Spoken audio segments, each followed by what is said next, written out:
Somnifère, le podcast. Bonsoir à toutes et à tous, nous sommes le dimanche 13 mars et Somnifère vous raconte ce soir la déconvenue d'un enfant de cœur.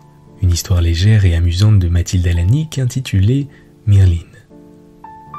J'en profite pour remercier Julien Mélé avec qui j'ai échangé et qui répertorie le travail de cette autrice sur son site internet mathilde-alanic.nouvellebranche.fr. Le lien se trouve en description de cet épisode. Et juste avant cela, une séance de relaxation pour se détendre et passer une nuit sereine avant la reprise de demain. Je vous souhaite une excellente nuit et maintenant place à notre séance de relaxation.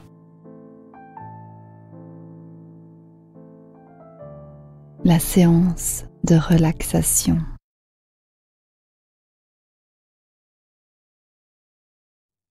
Les températures deviennent plus douces, les journées plus longues, la lumière plus vive. Et en plus, le quotidien semble retrouver un peu de sa normalité.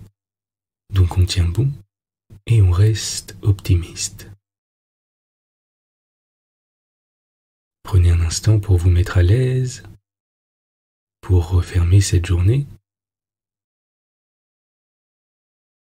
Et lorsque vous êtes prêt, fermez les yeux.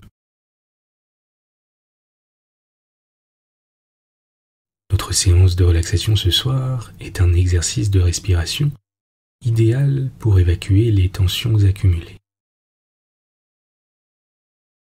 Laissez simplement votre attention tranquillement se concentrer sur votre respiration et sur le calme qui s'installe progressivement à chaque inspiration et à chaque expiration.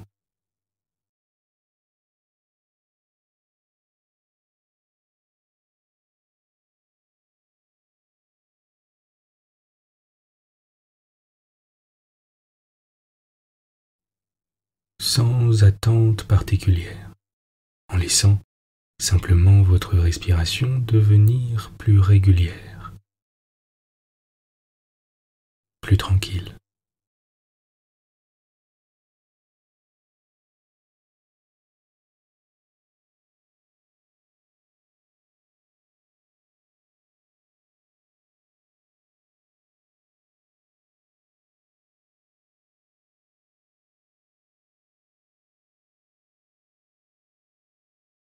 On va à présent prendre une grande inspiration par la poitrine, en la gonflant un maximum, et en laissant toutes les tensions de la journée s'échapper à l'expire.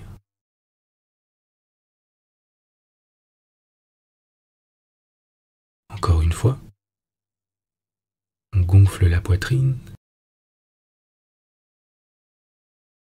et on laisse s'échapper toutes les tensions à l'expire.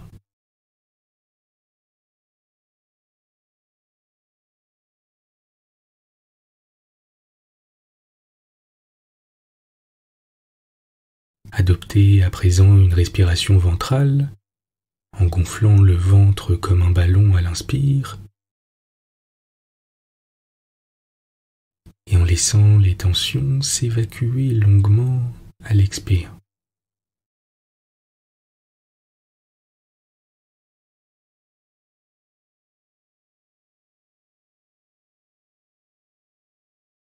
On va maintenant faire en sorte de respirer simultanément par le ventre et par la poitrine, en gonflant le ventre dans un premier temps, puis la poitrine dans un second, et en expirant tranquillement.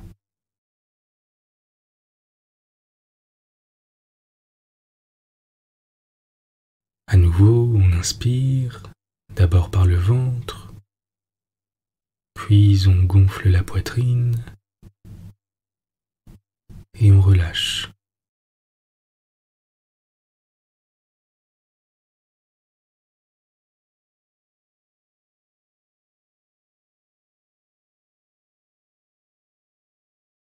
Laissez à présent votre respiration reprendre un rythme naturel.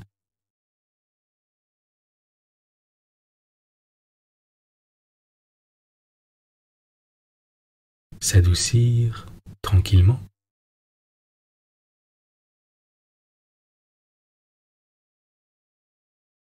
en concentrant votre attention sur l'air qui entre et sort de vos narines.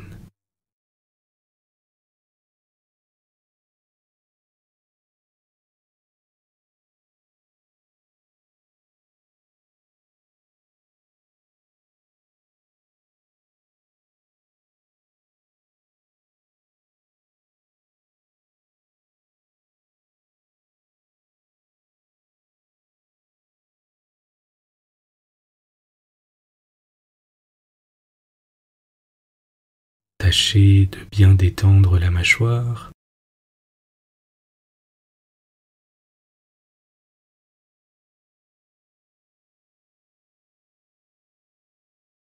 de déplisser le front,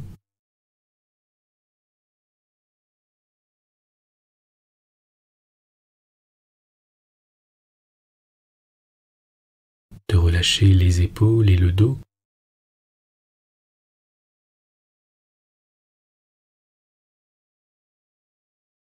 et de vous laisser tranquillement bercer par les mouvements provoqués par votre respiration.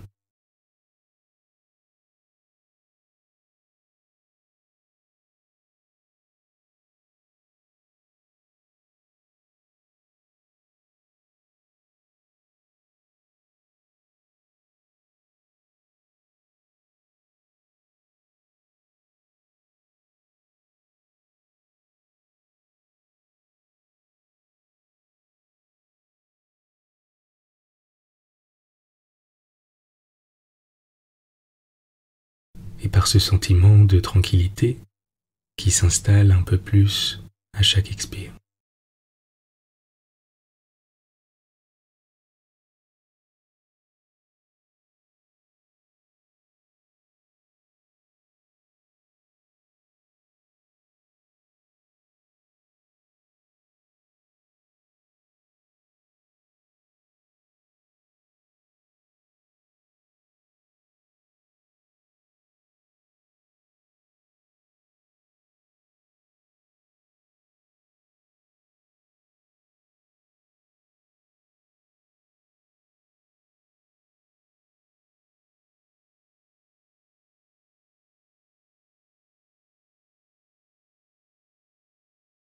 Vous êtes calme et détendu. L'histoire du soir. Ah, fit le romancier Louis Berlot pendant que les crêpes se doraient dans la poêle. Ma fête de la Chandeleur, il y a quelque 40 ans, ne ressembla guère à celle-ci. J'allais avoir 10 ans. J'étais le fils d'un petit tailleur de faubourg provincial et l'aîné de 5 mioches qui s'accommodaient à merveille, heureusement, d'un régime persévérant de pommes de terre et de tartines de gros pain. Grâce à l'industrieuse aiguille paternelle, nous conservions une mise à peu près décente pour les offices du dimanche, et ma bonne mère, à grand renfort de cirage, mastiquait les lacunes de nos chaussures. Au prix de quels efforts sublimes mes vaillants parents se soutenaient à fleur d'eau sur le bourbier de misère. Je m'en rendais un peu compte tout marmot que j'étais. Aussi, ce fut une allégresse quand monsieur le vicaire, qui me faisait étudier le catéchisme, me choisit comme enfant de chœur. Songez donc, j'allais gagner de l'argent. Je me sentis grandi le jour où je rapportais à ma mère mes premiers émoluments en espèces sonnantes. Et quelle fierté! Quel contentement de revêtir la soutanelle noire ou rouge. Cette année-là, la Chandeleur tomba un jeudi, jour de congé. Les neiges de janvier étaient fondues depuis une semaine et le vent amolli avait une tiédeur de printemps. Le soleil rayonnant jetait partout de grandes clartés roses, et les oiseaux tapageaient, croyant déjà au renouveau. Ce joli temps me donna envie de courir les prés, entre la messe du matin et le catéchisme qui avait lieu sur les 11 heures. La crue récente avait sillonné les prairies de 1000 petits canaux où se miraient les herbes vertes et le bleu du ciel et les troncs gris ou bruns. En longeant un de ces fleuves en miniature, j'aperçus soudain une grenouille immobile à la surface de l'eau.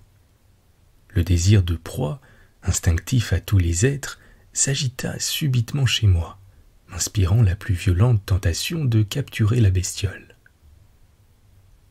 J'épiai un instant, puis mon bras se détendit subitement. Ma main s'abattit sur une chose froide, visqueuse et grouillante. Et la seconde d'après, la grenouille gisait dans l'herbe devant moi. Nous nous regardâmes un moment fixement comme stupéfaits l'un et l'autre qu'un coup si hardi eût pu réussir. J'étais ravi de mon adresse et ma prisonnière paraissait plus étonnée qu'effrayée de l'aventure. C'était vraiment une jolie grenouille, avec des yeux de rubis, un habit vert moiré et un vaste gilet de notaire. Je m'attendris d'émotion extrême en songeant que cette petite existence dépendait de mon bon plaisir. Si je le voulais, ses yeux cesseraient de voir. Ce petit abdomen de satin blanc ne palpiterait plus. Mais en même temps que le sentiment de ma puissance destructive, le respect de la vie naissait dans mon âme, et pris d'une pitié enthousiaste, je jurai une protection chevaleresque à ma chère grenouille que je dotai du nom de Mirline. Ni dans le présent ni dans l'avenir, elle n'avait à craindre rien de ma part. Jamais grenouille n'aurait coulé des jours plus heureux dans un bocal, agrémenté d'une échelle et orné de roseaux, où elle ne courrait d'autre risque que de mourir d'indigestion. Le tintement éloigné d'une cloche coupa court à ses projets. Le catéchisme, déjà.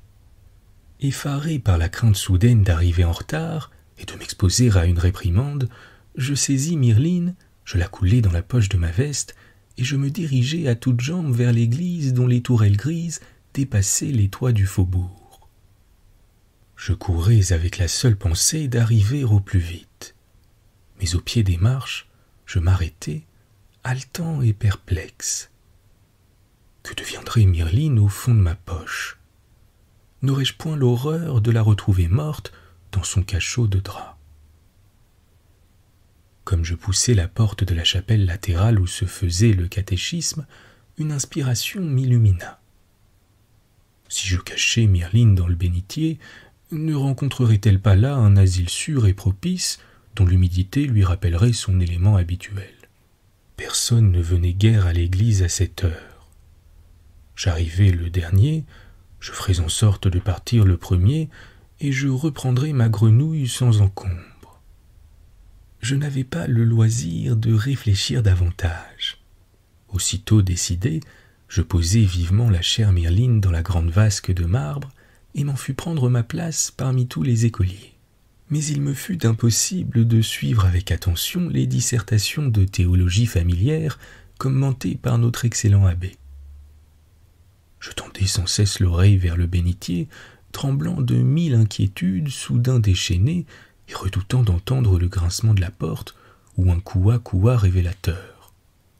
Aussi, lorsque le vicaire, impatienté de ces visibles distractions, m'interrogea brusquement et me demanda à brûle-pourpoint pourquoi l'église était une, je demeurai bouche bée, stupide penaud. Et l'abbé, outré de voir un élève ordinairement attentif donner un si néfaste exemple, m'admonesta vertement. « Tombes-tu de la lune, Berland? Ou es-tu né parmi les sauvages pour méconnaître ainsi les vérités de ta religion ?» À ce moment, j'entendis avec effroi le bruit de la porte s'ouvrant discrètement. Je reconnus la toux sèche de mademoiselle Léocadie, une vieille fille du quartier. Son pas furtif s'arrêta près du bénitier, et aussitôt retentit un cri d'épouvante qui se confondit avec un cocassement formidable. « Le diable! Le diable !» hurla la vieille demoiselle, folle de terreur, courant çà et là et se jetant dans une pile de chaises qui s'écroula avec fracas. Un vacarme effroyable éclata autour de moi. Pendant que le vicaire s'élançait vers le bénitier, tous les gamins se levaient en tumulte et escaladaient les chaises en se bousculant. Et de grandes risées éclatèrent tout à coup à la vue de ma pauvre grenouille que monsieur l'abbé venait d'attraper par une jambe et qui gigotait dans le vide, grotesque et lamentable. Mon sang se glaça dans mes veines. « Qui a fait cela ?» demanda le vicaire d'une voix suffoquée de courroux. Un chorus de dénégation spontanée et vigoureuse lui répondit. Au milieu de la turbulence et de l'hilarité générale, mon silence, ma rougeur, mes cheveux droits sur la tête, mes yeux élargis de frayeur me dénonçaient clairement. Monsieur le vicaire m'écrasa d'un regard de mépris. « C'est toi qui as commis cette affreuse profanation » s'écria-t-il d'une voix tonnante. « Misérable enfant, as-tu donc si peu conscience de la vénération due aux choses bénites? Il ne doit plus t'être permis de t'approcher des saints autels et de servir l'auguste sacrifice. Hors d'ici, petit malheureux, et emporte pour te consoler ton jouet immonde. » À ces terribles paroles, il me sembla que la voûte s'écroulait et que le monde allait finir. Éperdu devant le geste véhément qui me chassait et en même temps lançait à mes pieds l'infortunée Myrline, je ramassai ma grenouille et me précipitai hors de l'église avec la rapidité d'Héliodore fustigé par les anges. Dans ma détresse, une seule pensée subsistait, guidant ma fuite. La préoccupation de sauvegarder l'innocence au plus vite, sans l'entraîner dans le châtiment que je méritais seul. Je ne repris haleine qu'au bord du petit fossé où j'avais pêché Myrline. Doucement, je la laissai glisser sur le bord. D'un joyeux élan, l'inconsciente créature plongea aussitôt dans l'onde natale. Alors, toute force m'abandonna, et la face contre terre, je m'abîmai dans le désespoir. J'étais destitué. Adieu gloires et profits. Je ne sèmerai plus de roses et feuillets dans les processions sur le passage du dais. Je ne verrai plus le front de ma mère, ridé par les soucis, rayonner de satisfaction devant ma poignée de gros sous et de piécettes. À cette dernière idée, mes pleurs redoublèrent de violence. Rien ne creuse comme les larmes. Les tiraillements impérieux de mon jeune estomac me rappelèrent l'heure du déjeuner. Je m'acheminai donc vers la maison, traînant le pied et fort anxieux. Mais personne n'y connaissait encore mon aventure, et tout le monde était si gai par ce beau jeudi que je n'eus pas le courage de troubler cette quiétude. Tout en partageant l'après-midi les jeux de mes petites sœurs et de mes frères, ou en secondant ma mère dans quelques soins domestiques, je réfléchissais avec amertume. Monsieur l'abbé était bon et juste. Si j'avais assez d'esprit et de bravoure pour m'expliquer à lui, il comprendrait la pureté de mes intentions et me pardonnerait peut-être. Seulement, transi comme je l'étais par le souvenir du matin, jamais je n'aurais la hardiesse de dire tout ce qu'il fallait dire et comme il le fallait dire. Il ne me restait pas d'autre espoir que de déléguer ma mère en ambassadrice pour essayer de me justifier et de me faire rentrer en grâce. Mais je la savais timide. Ces négociations lui coûteraient énormément, malgré l'estime que lui témoignait le vicaire. Puis enfin, le cœur me manqua à l'idée de la tracasser par l'histoire de ses péripéties abominables. Si je pouvais du moins lui épargner ce tourment et sortir par mon seul effort de cette mauvaise impasse. Tout à coup, de mon cerveau enfiévré surgit l'idée d'un expédient, un de ces expédients fantastiques, si audacieux comme en emploient seuls les gens poussés à la dernière extrémité et qui hasardent le tout pour le tout. Le soir, tout en recopiant mes devoirs, j'écrivis une lettre à la dérobée dans les termes mêmes dont ma mère eût pu se servir en la circonstance. Monsieur l'abbé, j'espère en votre grande bonté pour pardonner à mon petit garçon. Il est étourdi, mais pas méchant. Il ne croyait pas mal faire, et il a bien pleuré. Et si vous voulez bien le reprendre comme enfant de cœur, il s'appliquera de tout son zèle à vous satisfaire. Signé Louise Berlot, L'épître était enjolivée de quelques maculatures et de plusieurs fautes d'orthographe. Mais somme toute, elle pouvait parfaitement passer pour l'œuvre de ma pauvre maman, à laquelle certainement monsieur l'abbé n'attribuait aucune prétention littéraire. Le lendemain matin, je partis à mon heure accoutumée pour aller servir la messe. Je fis les 100 pas dans la ruelle qui longeait le presbytère, et dès que je vis paraître le vicaire, je m'avançai vers lui, humblement découvert, et ma lettre à la main. Il prit son air sévère et fronça les sourcils, mais il lut. Puis il me considéra, tout petit et tout tremblant, attendant mon arrêt en mangeant un coin de ma casquette avec angoisse. « C'est bien, fit-il, en repliant le papier et en le mettant dans sa poche. Par égard pour ta mère, je te pardonne, mais ne t'avise pas de recommencer. »« Oh non, monsieur l'abbé, balbutiai-je, exultant de joie, d'émotion et de reconnaissance. Tu pourras revenir demain matin comme d'ordinaire, acheva-t-il en me congédiant d'un signe. Oui, monsieur l'abbé, répondis-je en me sauvant bien vite sur la route où mon allégresse s'exprima librement en gambades et en chansons. J'étais comme fou. J'aurais embrassé tout le monde, et je me sentais si léger que j'eusse pu m'envoler par-dessus les toits. Mais ce transport de bonheur s'apaisa bientôt. Une pesante inquiétude ne tarda pas à m'oppresser de nouveau. Pâques approchait. Le vicaire était mon directeur de conscience. Je devrais lui raconter mon stratagème. Et Dieu sait quelles rudes expiations et quelles terrifiantes semonces une telle faute allait me valoir. Je m'approchai du tribunal de la pénitence, la peur aux entrailles, mais décidé néanmoins à soulager mon cœur par une sincérité entière. Ce fut dur, très dur. L'aveu jaillit enfin au milieu d'un déluge de larmes et d'une tempête de sanglots. L'abbé sursauta.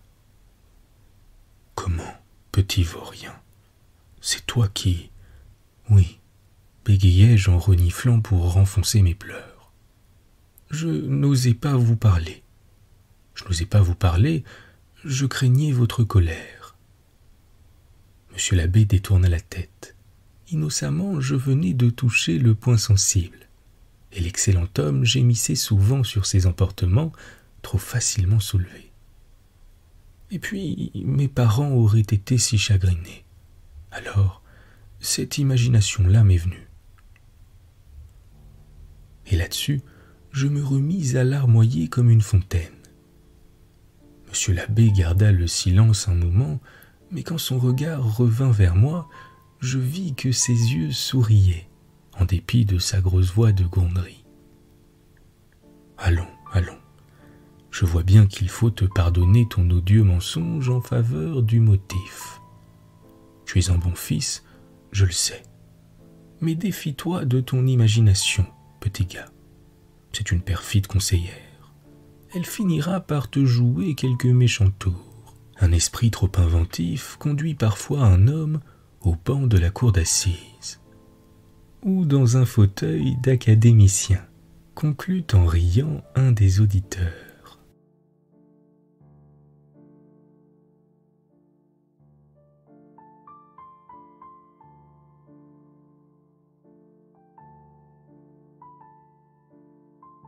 Bonne nuit.